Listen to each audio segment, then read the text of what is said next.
Saudações a todos, sejam bem-vindos ao Palavra Diária. Vamos para mais uma conversa abençoada. É um privilégio ter você aqui. Vamos ouvir a mensagem de hoje. Ide, anunciai. A família. Jesus nos deixou a ordem. Ide, anunciai a mensagem do Evangelho. Como não pensar na nossa família?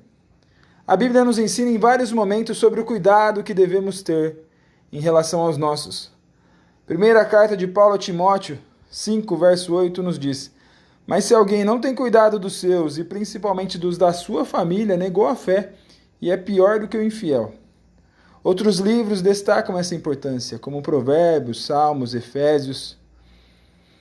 O converter não está em nós, mas no Espírito Santo. O ide é nossa responsabilidade. Ensinar a todas as gerações que só Jesus é nosso Salvador e em todo momento devemos o servir. Entender que levá-los a Cristo é a nossa missão nessa vida. Ide anunciar. Que mensagem importante e necessária. Vamos analisar com carinho. Essa ordem, ela ressoa forte, né? Mas para onde ir primeiro? Às vezes acho que a gente pensa longe, mas a jornada começa bem aqui, ó, dentro de casa. Hoje, a gente vai explorar um pouco como esses ensinamentos sobre a família, sabe? Cuidado, instrução, os relacionamentos, como tudo isso se conecta com essa missão maior. Ok, vamos mergulhar nisso.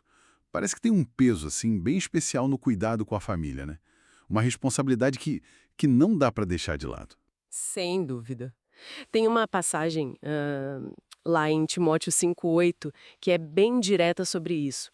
A ideia central ali é que negligenciar o cuidado dos seus, sabe, principalmente os da própria casa, é algo muito sério. Chega a comparar com negar a fé. Diz que é pior do que alguém que nem crê. Nossa, pesado. Isso coloca o cuidado com a família não como uma opção, mas como um pilar mesmo, fundamental da prática da fé. Entendi. Isso estabelece uma base, assim, muito sólida. E essa responsabilidade, ela parece que vai além, né? Chega na formação dos mais novos. Essa ideia de preparar desde cedo. Isso me parece crucial, sabe? Para a continuidade da fé. Exatamente. Provérbios 22,6 fala disso.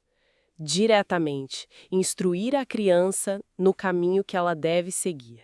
A perspectiva ali é que essa orientação inicial, ela tem um efeito que dura, que molda as escolhas lá na frente. Para a vida toda, então. Isso. Não é só sobre regras, entende? É mais sobre incutir valores, uma direção de vida que permanece com a pessoa. Uma base para a vida toda, como você disse. E além dessa instrução inicial, como é que as escrituras descrevem a dinâmica do dia a dia? As relações, os papéis dentro dessa estrutura familiar? Olha, as escrituras pintam um quadro bem rico, sabe? Com várias facetas, a gente pode ver alguns temas centrais aparecendo. Primeiro, eu acho que é a ideia de harmonia e bênção. Tem salmos, tipo 128, que usam imagens muito vivas, né? A esposa como uma videira que dá fruto, os filhos como brotos de oliveira. Tudo para simbolizar um lar que prospera, que é abençoado. Imagens fortes mesmo, de vida, de gratidão. E o Salmo 127 reforça isso, vendo os filhos como um presente, sabe?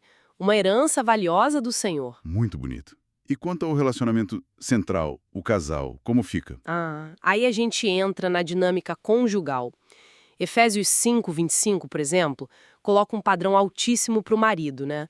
Amar a esposa como Cristo amou a igreja. É um amor que se sacrifica. Uau! Vai muito além do afeto. É uma entrega mesmo.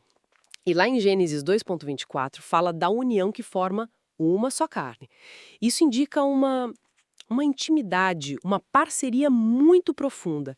E também tem um reconhecimento do papel ativo da esposa, né? Do cuidado, na administração do lar, como a gente vê lá em Provérbios 31. Sacrifício e unidade. Entendi. E a relação com os filhos? Como ela se encaixa nisso tudo? Esse é outro ponto-chave, a relação pais e filhos. Efésios 6 começa falando para os filhos obedecerem aos pais no Senhor. Diz que isso é justo. E logo depois reforça a importância de honrar pai e mãe, né? E até conecta isso com promessas de bem-estar, de vida longa. Interessante essa conexão com a promessa. Sim, mas olha que interessante, é uma via de mão dupla. O mesmo capítulo fala para os pais criarem os filhos na disciplina e na demonstração do Senhor, mas sem provocar eles a ira. Ah, tem esse equilíbrio. Exato, busca um equilíbrio delicado ali entre guiar e nutrir sem causar ressentimento. Então tá, temos o cuidado fundamental, a formação desde cedo. E essa teia de relacionamentos baseada em amor, respeito, responsabilidade mútua. Como é que tudo isso volta para aquela ordem inicial? O ide anunciai. Onde que se conecta? Então, o que é fascinante aqui é perceber que viver essas diretrizes já é, em si, a primeira forma de anunciar. Entende? Como assim? O lar se torna o primeiro campo. O primeiro lugar onde a mensagem de Cristo é demonstrada pelo cuidado mútuo, pelo perdão, pelo ensino paciente, por esse amor sacrificial que a gente falou.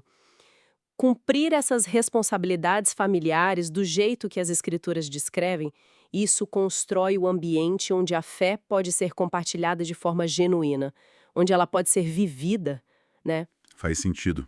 A prática antes da palavra, talvez. Exatamente. É claro que a transformação interior, a conversão, é obra do Espírito Santo, a gente sabe disso. Mas a nossa parte, a tarefa humana de apresentar Jesus como Salvador, ela começa com quem está mais perto. Então, levar a própria família a conhecer essa mensagem se torna, assim, a missão primordial. A mais imediata. Entendi. Então, o chamado para levar a mensagem, ele começa onde a vida acontece com mais intensidade, que é no lar.